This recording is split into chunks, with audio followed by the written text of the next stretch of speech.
Hi and welcome to today's episode of Live Healthy Now. Thank you so much for joining. I hope you're going to be very inspired today with the guests that I have chatting with us all about the topic of values. So I have Oriel Camp, who helps busy manager moms take control of their lives by getting clear on what their values are. So she helps women to build confidence in their life choices so that they can get intentional about how they live and get more out of their lives, which we're all here for. So I'm really excited to talk about this topic because it's something that I am very passionate about and I do embed into my coaching because it's helped me so much to get clear about my own values, but it wasn't something that was always a part of how I lived. And so I know that it's a very powerful thing to be able to have clarity on. So thank you for joining us today, Oriel. Oh, you're very welcome. Thank you for having me. It's Like great to say, have you. a fantastic topic. It's definitely sort of the linchpin, I suppose, to feeling fulfilled.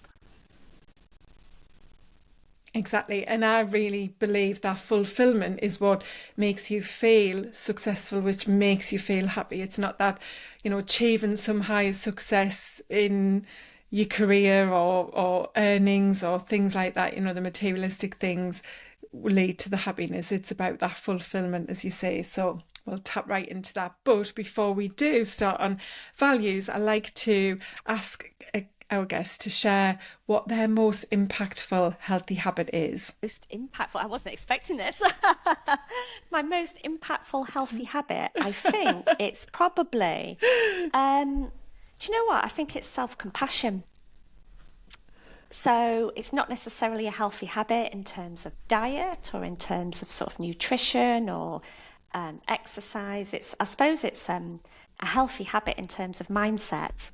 So it's being kind to myself, recognizing that growth and learning comes from failure or from lessons learnt, and just really giving myself an opportunity to stretch myself without fear of self-blame, I suppose. So it's definitely, self-compassion, self-care. I think as I've sort of matured and as I've worked as a coach, I've sort of realised the sort of detrimental effect, I suppose, that that sort of perfectionist streak that I had on me. Self-compassion. I love that because I've written a blog about self-compassion being the missing piece of the well-being puzzle, because I think you can do all of the practical things, and actually interestingly, you started off by saying, oh, it's not, going to the gym or working out, those kind of habits. But what you've said is very much a powerful habit to have, that self-awareness and as you say, the self-compassion to reflect on things that maybe haven't gone as well, to accept that it doesn't mean you're a failure, maybe it went wrong for Absolutely. other reasons and what you can learn. So, Yeah. I love that because it's so important, isn't it? And so is there anything that you do when something has gone wrong? Like, how does that habit actually play out? What have you developed that means you can catch that and take your mindset into more of a growth Yeah. place? Yeah, exactly. So that it doesn't sort of become a niggle. It doesn't, eat you up effectively, isn't it? There's probably two things. One is that I do daily journaling, and I just quite enjoy sort of free flow journaling. And it just sort of sets the tone for the day, and it just gives an opportunity, like you say, to pause for a moment and to reflect and just to tune in, I suppose, to how I'm feeling, sort of mentally and emotionally and sort of physically. And of course, all of that's impacted in terms of what's going on in your day-to-day life. So journaling's perhaps the first one. And the second is I suppose it's twofold. One is sort of setting intentions so that I'm really clear where my focus is for that week or for that month. At the end of each month, I really like to do I call it a CEO review, because we're all leaders in our own right, whether that be, professionally or personally. Perhaps you're a leader on the home front or in a particular social club. But I always sort of ask some key questions of myself that just really allows me, and it doesn't have to take a long time. It doesn't have to be really onerous, but it's just a great opportunity to sort of think about what's worked well, perhaps what's not worked well, where the opportunities for positive change are, and, also an opportunity to celebrate those wins, the little wins, the big wins, because all of that supports that sort of gratitude attitude and just learning and acknowledgement, I suppose, of how far you've come, to sort of counter that sort of being hard on yourself sort of tendency which some of us can have. Yes, and I know all about the perfectionist tendency. Yeah, that's brilliant. Yeah. And journaling is so powerful, isn't it? We've had a guest, talk about that previously, and it's one of the most popular episodes, actually, the journaling one. So yeah, if anyone is interested in that and knowing how to go about journaling, you can check out that.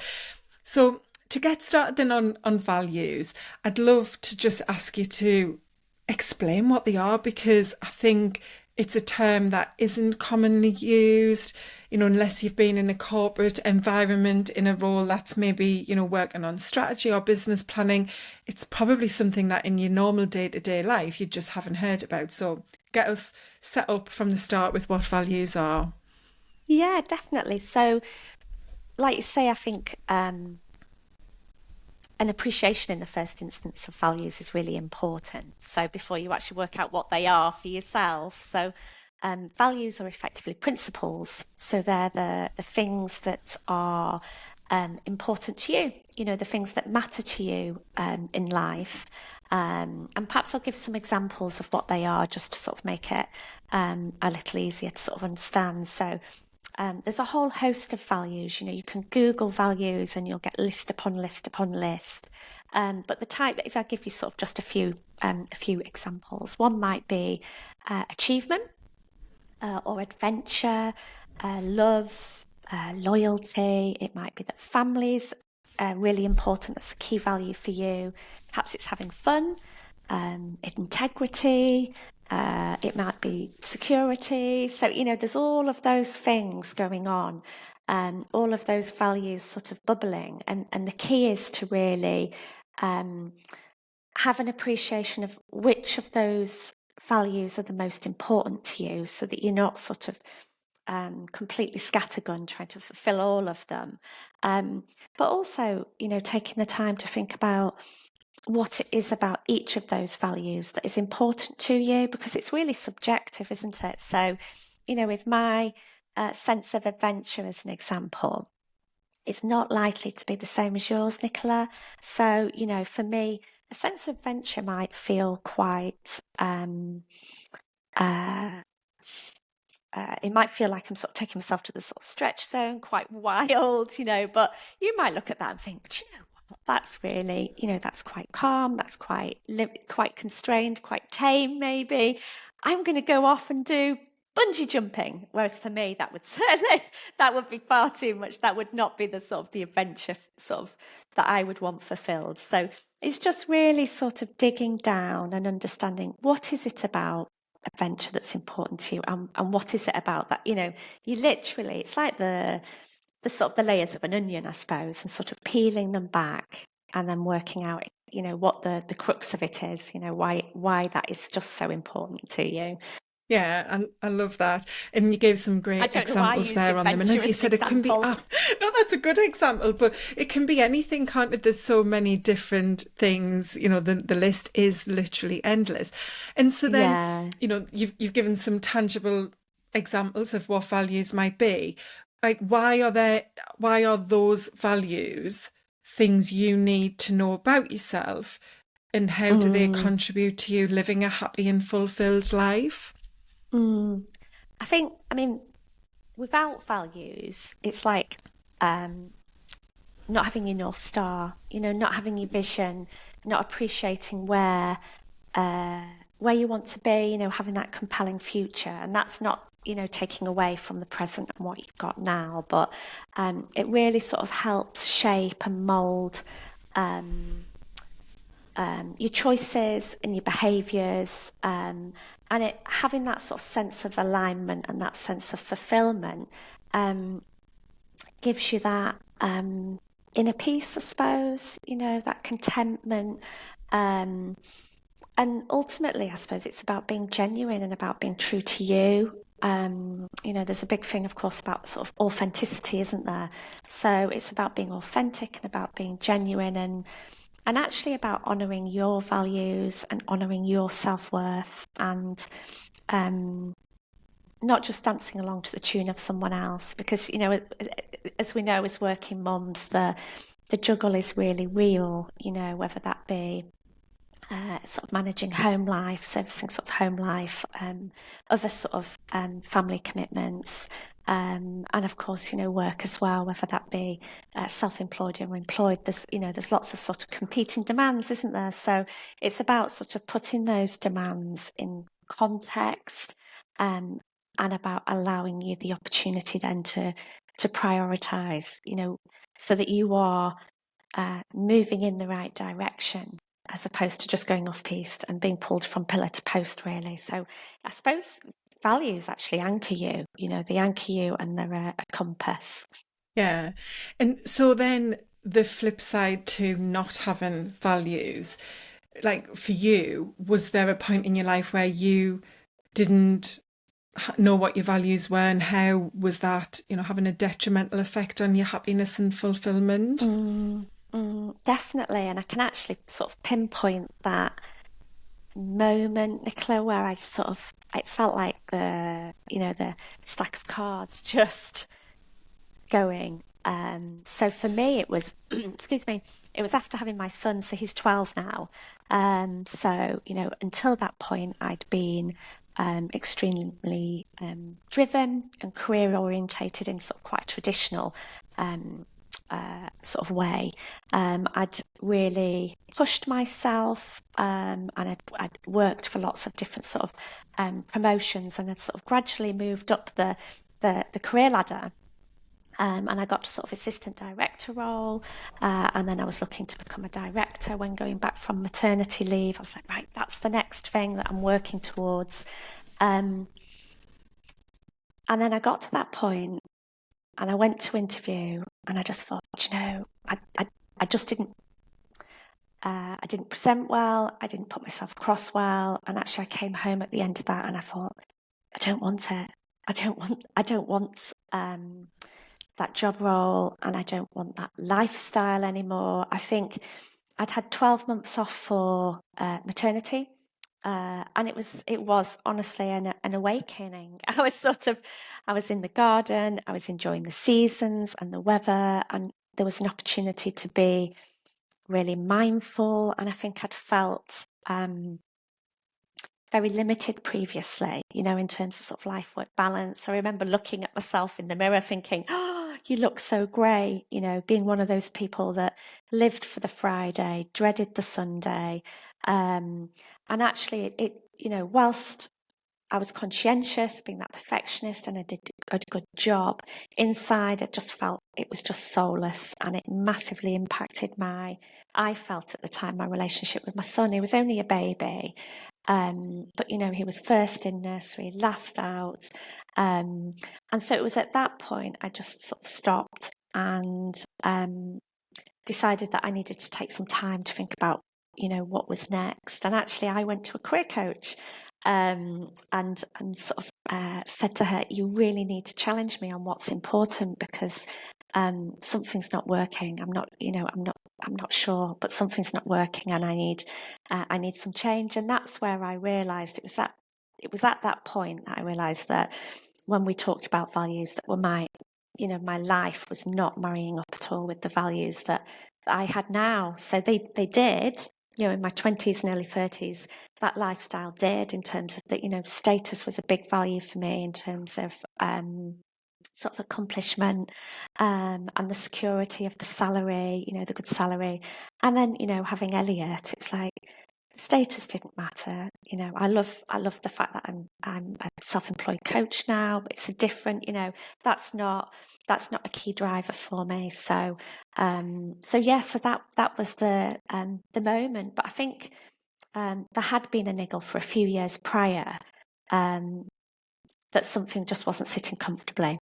Yeah, thanks for sharing that, Oriel. And I can relate to that actually, because for me, my maternity leave had a very similar kind of story to it, in that I was very, unintentionally living. And when I had my daughter, like so many women who have a child for the first time, it just became this incredible experience and this whole new way of life that started to wake me up to think, okay, actually, what am I doing here? And I think the fact that you've got another human being who's growing in front of you, and you've got this all-encompassing love, it's very powerful at you reassessing your own life and purpose, which is what this is all about, isn't it, with values.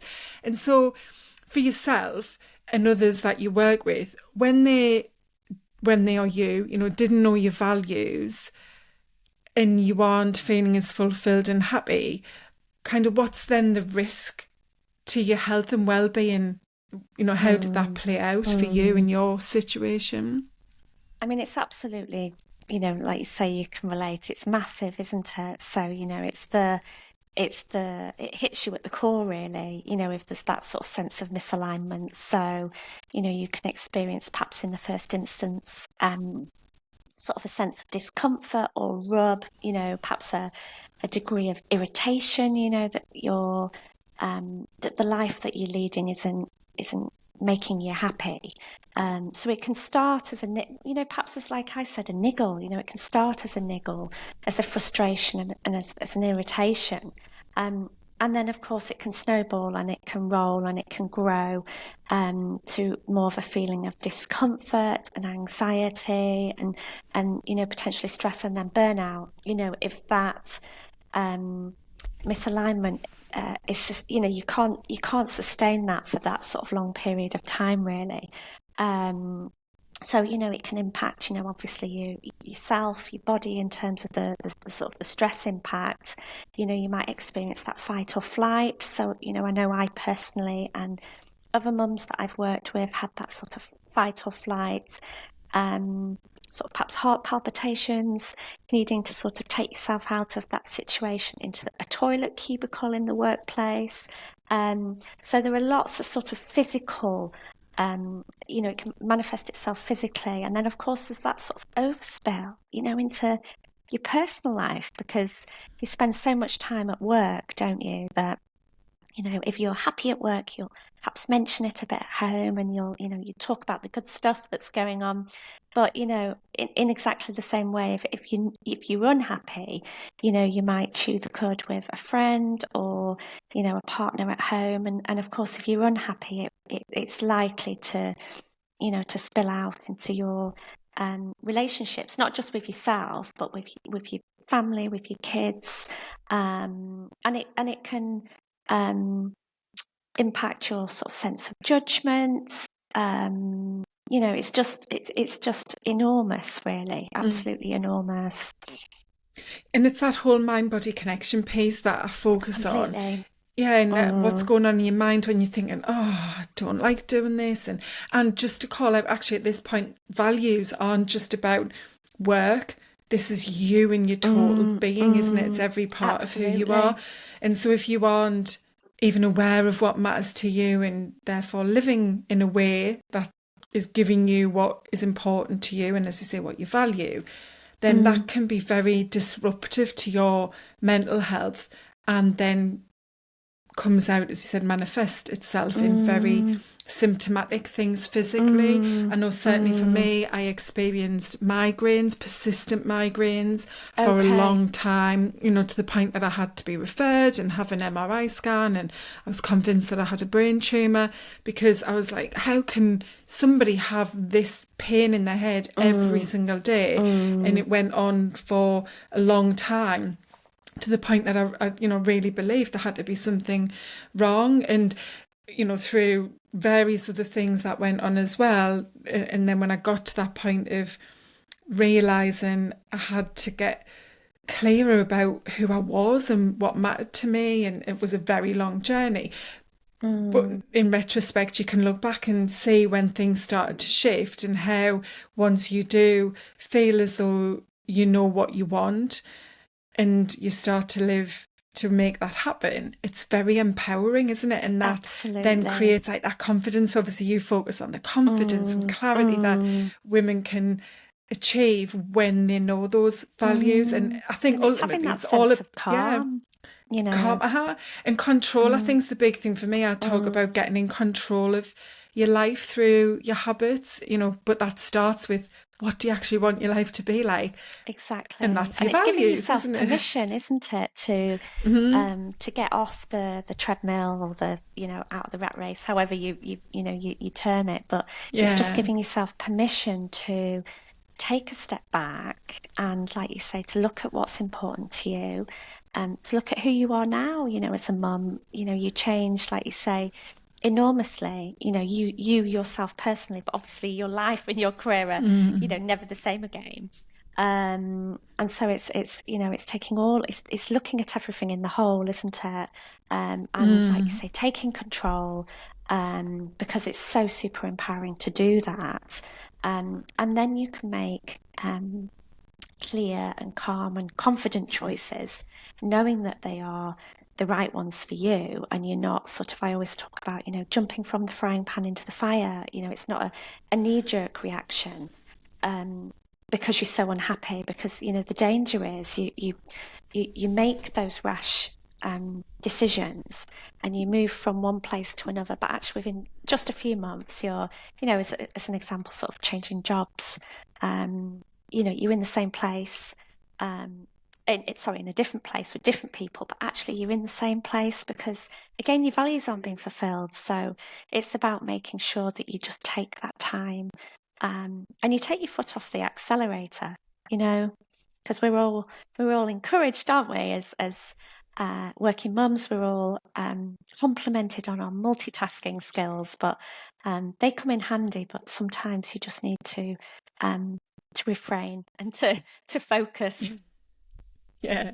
And so when you're working with the women who you help, what tends to be the common theme in terms of why women haven't got clear on their values? I think it's been the pace, I suppose, the pace of life and the expectation. You know, both of us have said, haven't we, that actually our values shifted when we had children. And I think it's, you know, we set ourselves that trajectory, you know, we have our eye on the end game, and being successful. But actually, you know, the definition of successful for us is perhaps, there might be that clarity in your 20s maybe, but that definition of success perhaps changes as your values change. But because you're so busy and you're putting everyone and everything first, potentially you're experiencing, you know, a sense of overwhelm. Your confidence is perhaps dipping a little when you know, when you're dropping the odd plate or two, because you are so stretched, and it's impacting your confidence. Perhaps there's a bit of imposter syndrome sort of starting to step in, that actually, you know, all of that can take you away from, rather than towards, you know, towards the sort of the compelling future that would make you happy. So that's the key thing, I think, just, you know, the pace and the stretch and the juggle, you know, all of it, of that, the reality of day-to-day life, isn't it, of being a working mum. Yeah, I compare it to a spin cycle on a washing machine. We're Exactly, caught in that spin exactly. cycle, Yeah. and sometimes you're scared to stop it. You know that you live for the weekend when you work full time, but then the weekend comes and that's so busy with everything you have to do with your Mm, home, your family, whether mm, you've got kids or not. You know, there's this pressure we put on ourselves to be social, to see family, to do the chores, to have a mm. lovely home, to look good. And you just keep going, as you said, with your foot on the accelerator all of the Yeah. time. And when do you ever pause to think, actually, is this how I want to live? And sadly, most people only choose to change their life for the better when they're forced to, either through Mm, ill health or through, the health scare or loss of a loved one, or as we're saying, when something in your life has changed and you hit a point that makes you realise you can't keep going. And for a lot mm. of women, that's motherhood, isn't it? When you have a new baby and you think, wow, I have to go back to work and I have to look after this child and I've got the home and everything I did before that I struggled to do. And now I've got this baby and I also have this new sense of purpose and direction. And so it's, those big changes that make people push themselves into a place of getting in control in whatever way that looks like. So the key is to do that before you have to do that, to Mm, not keep going and wait for that one day when the time's right or you've got more money or the children are older, whatever that might Not waiting be, for the isn't ideal it? time, like you say, because it's always, Yeah, someday I'll, isn't it? If you're not someday. proactive Yeah. um, and sort of intentional. And, I know, even sometimes even the most basic of self-care, drops off the to-do list. It's always the thing that comes last. We're so self-sacrificing naturally. That if the basic sort of self-care, and by that I don't necessarily mean the bubble bath. I mean, actually, the dentist or the doctors, or you've been meaning to get round to some of the sort of the basic stuff. So if that's dropping off the bottom of your to-do list, then the likelihood of you actually giving yourself the mental sort of spaciousness, to think about what you want for yourself is quite unlikely, really. So, but very much not a luxury. That sort of well-being, mental well-being aspect, not a luxury, but an essential. It's it's again, it's just sort of the sort of the foundations, the linchpin, isn't it, to being well and to being happy and fulfilled. And there's a massive ripple, like we talked about, isn't there? The ripple effect of mum being happy at home is enormous. I know personally, if I'm grumpy or I'm tired or what have you, then you know the kids will be perceptive. They'll feel the vibes, the energy, and vice versa. It's so yeah. Exactly. That's the key. It's the vice versa. It's your Mm, children are seeing how you are. And so if you're in that state of constant go, worry, negativity, feeling that there's just not enough to feel good, because you're doing all of the stuff, they're going to pick up on that. And that's how they are, conditioned in their subconscious mm, mind. That's what forms their beliefs.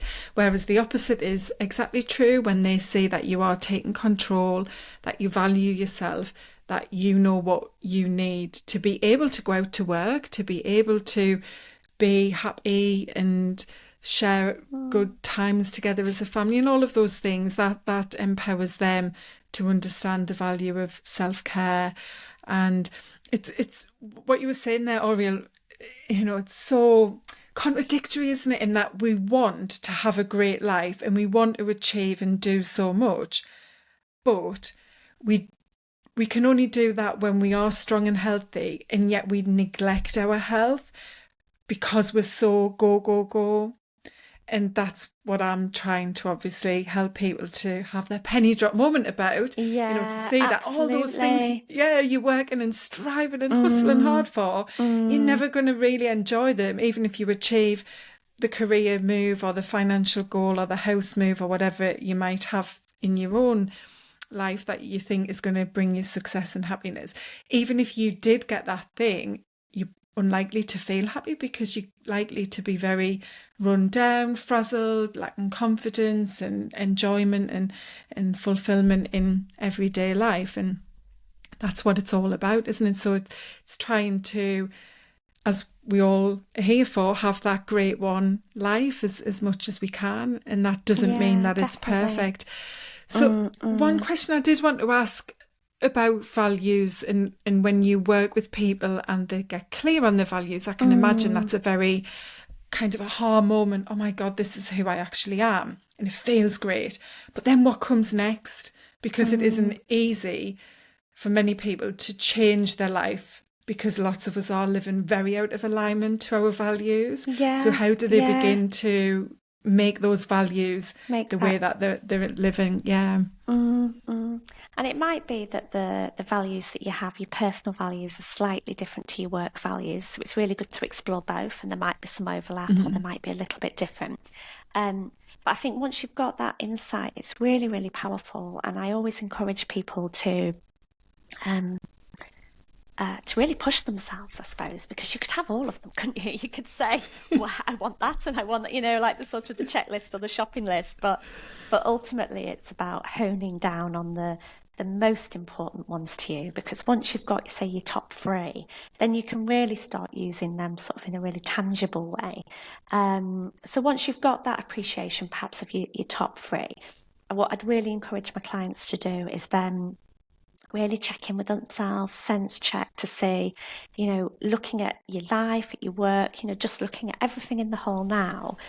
How do you feel that your life, your work is fulfilling each of those values? So it might be that we would do some sort of a satisfaction rating out of 10, just to see, how far away from they are with those values at the moment.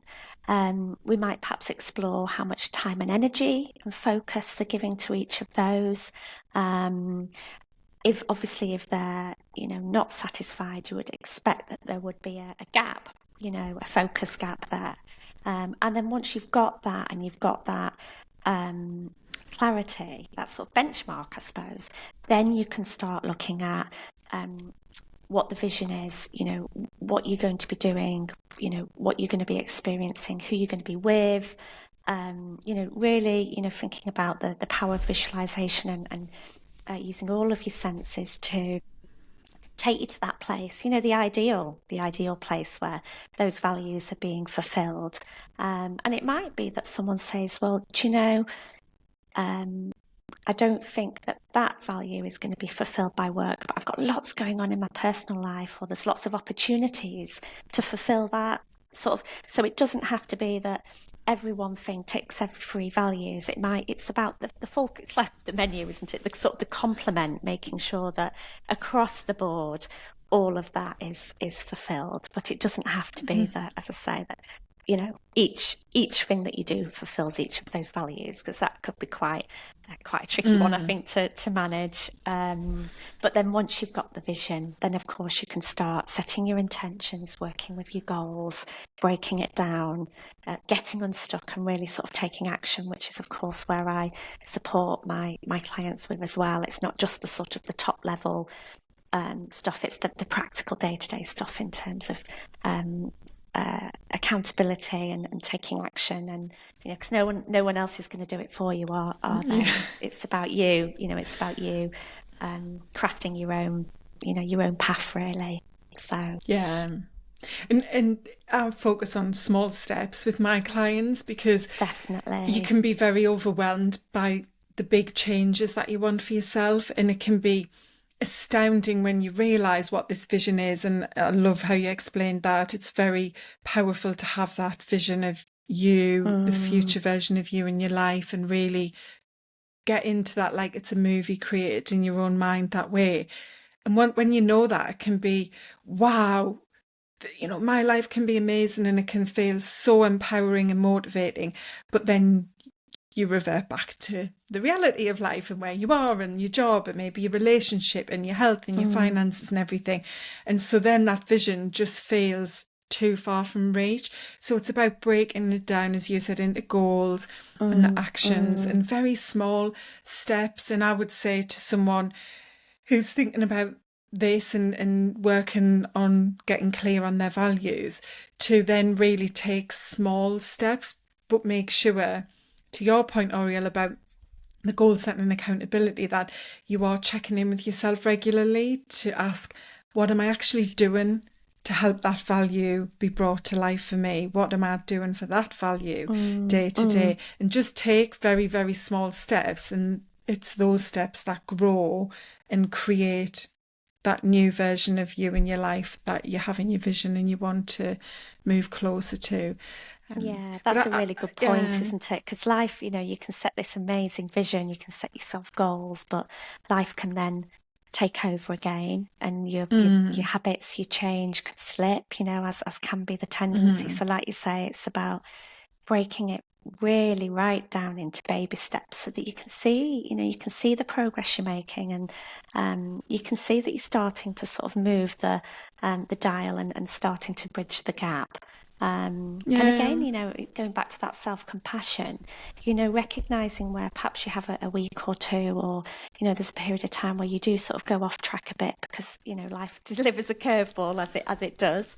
But being self-compassionate and then just taking yourself back and taking a breath, just seeing where you're at, reevaluating, and then starting again, and you'll get there. You'll get there. Yeah.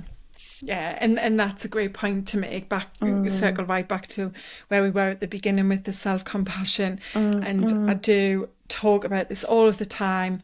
We move through different seasons of our lives. As women, we have very distinct seasons from a, biological point of view, but all of us have these different seasons. Maybe we have a family member who's ill, or we lose someone, or, some other curveball, as you say, is thrown at you, and that shifts you off your, balance and where you are. So then it's about adjusting, and maybe it's a temporary adjustment, but giving yourself what you need for that moment in time. But that doesn't mean your values have shifted and you've lost them. No, exactly. It's still, yeah.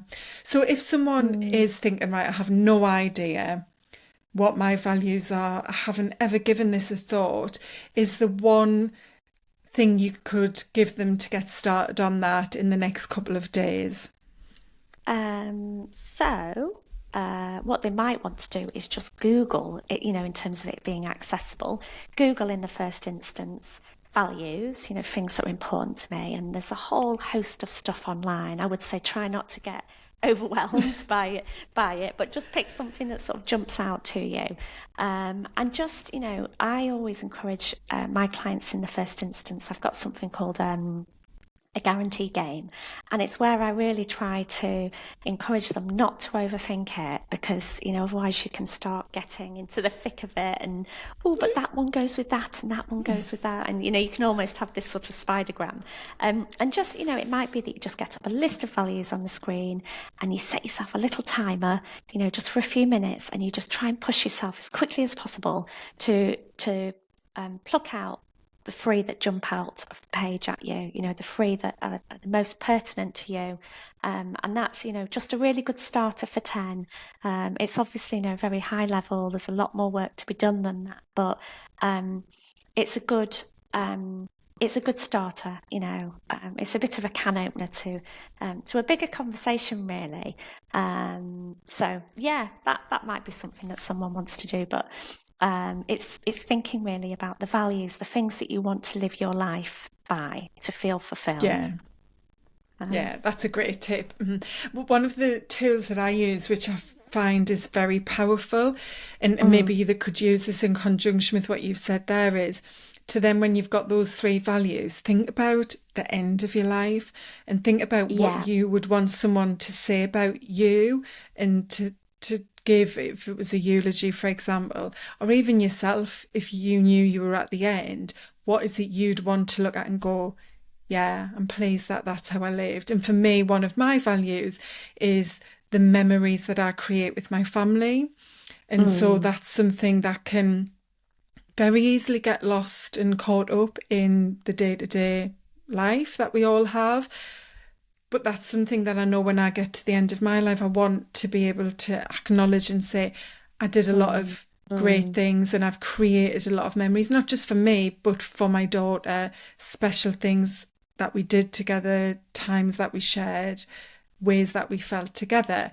And so when I'm living day to day, I don't do it all of the time, but now and again, I'm coming back to reflect on, am I creating those things, and how will I make sure that we do have that time together and experience those special occasions and moments in the future. It's the things that light you up, isn't it? Ultimately, exactly. It's the it's the things don't that light you up. That, Exactly. Because for me, balance is one of my key values, which of course is why there was that degree of rub previously when I was struggling with, going back from maternity and having this big job role, and, the life-work balance. I always call it life-work balance rather than work-life balance. The life-work balance was just completely off kilter. So, once you know what those values are, you can then start bringing yourself back on track more quickly. Definitely. But the legacy one's a really good one, isn't it? Yeah, because I think a lot of people can get stuck. I know I've been in sessions and worked with people, and you ask them and it just feels so big. Like, I don't know, I don't even. And that's actually the big starting point, is I don't know what matters to me. But when you dig underneath, you can. And this is where it's very powerful to do this with a coach who can help you to have this conversation and dive into it with yourself and go inwards to really work it out. So if someone wants to find out more about what you do, the values, and how important this is to living that calm, confident, fulfilled life, where can they find out a bit more, Oriel? Yeah, so I've got a Facebook group which I have set up. It's quite a new community. It's lovely, actually. As you'd expect, it's a community of working mums. Within there, we sort of front end and back end the week with sort of intention setting and celebrating some wins. I hop on live each week and sort of share some tips around topics that are of interest. So quite often I'll pop a poll on. So this week, actually, I talked about goal setting. Next week, we're talking about imposter syndrome.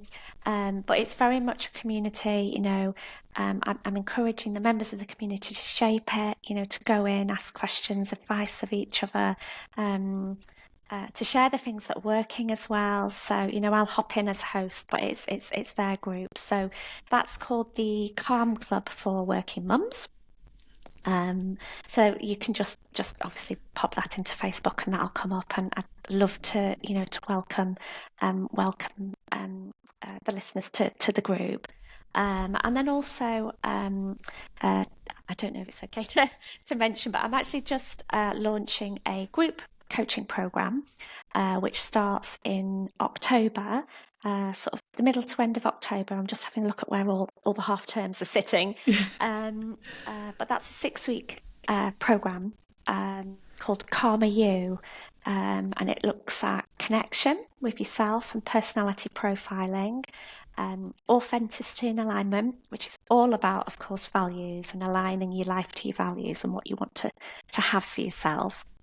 Love, self-love, and honouring yourself in terms of having those sort of healthy boundaries. The M stands for mindset, so doing the mindset piece, because like we said, without the, you can have all the practical stuff in place, but without the right mindset, you're not going to sort of create that and generate that momentum. E stands for energy, which is a big thing, having the time and the energy to do the things that you want to do that light you up, as well as doing all the other things for everybody else. And then E stands for the results. So that's Calmer You. It's a 6-week program, and it includes the profiling and some group coaching and workbooks as well. But it very much looks at the foundations of that self-connection and the values piece as well. So it sounds fantastic. Yeah, good luck with that. And if anyone's interested, I will pop all of Oriel's details into the show notes so that you can link with her on social media, find out what goes on in the group if you want to be part of that fantastic community. And that's a free Facebook group, so you're welcome to go and pop in and see what it's all about, because I do truly believe this is the beginning of any change you want to make in your life, especially when it comes to your health.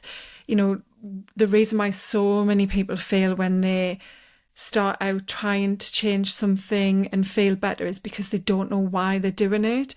That's the start of my framework, getting really clear on what you want and why that matters to you, because you're otherwise aimlessly floating or you know, battling against the storm because you're trying to do something without having anchored yourself to it, as you said, to those values, to who you are, what it's all about for you in your life, and that bigger picture.